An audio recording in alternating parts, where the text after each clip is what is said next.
आपसे बात हुई तो थी परसों। मेरा नाम मोहम्मद फैज़ खान है। मैं रायपुर छत्तीसगढ़ से हूँ और पिछले 1.5 सालों से भारत भ्रमण पर निकला हुआ हूँ। गवर्नमेंट कॉलेज सूरजपुर में मैं लेक्चरर था पॉलिटिकल साइंस का। उस नौकरी को छोड़कर मैंने गिरीश पंकज जी का एक उपन्यास पढ़ा, एक गाय की आत्मकथा।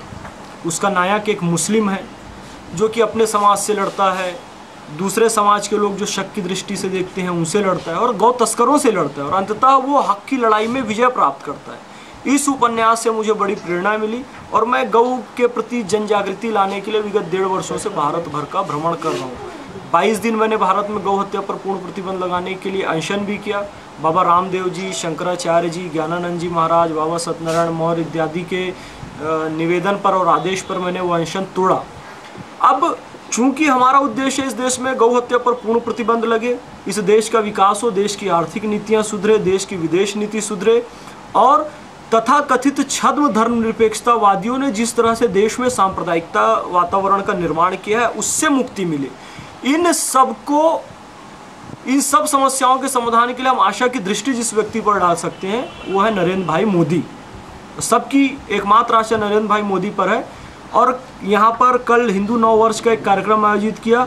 भाई योगेश अग्रवाल जी ने वो कार्यक्रम नरेंद्र मोदी सेना के तत्वाधान में आयोजित किया। आप मध्य प्रदेश के अध्यक्ष हैं नरेंद्र मोदी सेना के।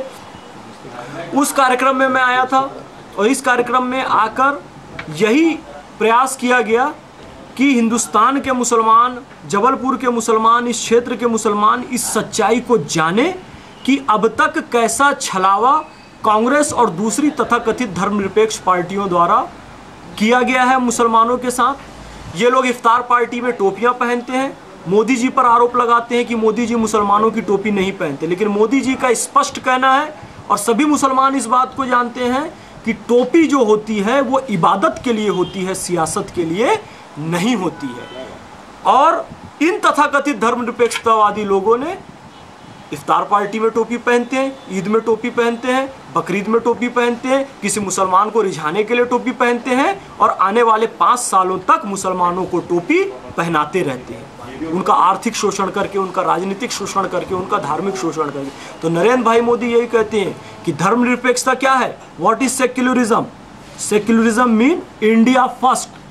धर्मनिरपेक्षता का नरेंद्र भाई मोदी की नज़र में सबसे पहले भारत।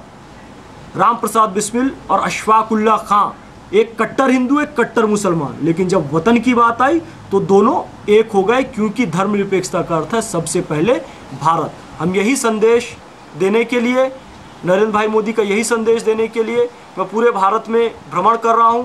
और मेरी उम्मीद गौ रक्षा को जो मेरा आंदोलन है वो उम्मीद भी मेरी नरेंद्र भाई मोदी से भी है। गौ रक्षा को मैं किसी राजनीतिक बात से नहीं जोड़ना चाहता हूं, लेकिन मैं सभी राजनीतिक दलों को देखता हूं तो उसमें गौ रक्षा करने में कोई सक्षम व्यक्ति दिखाई देता है तो नरेंद्र भाई मोदी ही दिखाई देते हैं। इसलिए उनके पक्ष में मैं ये कार्य कर रहा हूं और हमारे मिशन है 272+, यानी हर हाल में 272 से अधिक सीटें लाएंगे और मुसलमान इसमें बढ़ चढ़कर हिस्सा लेगा। धन्यवाद।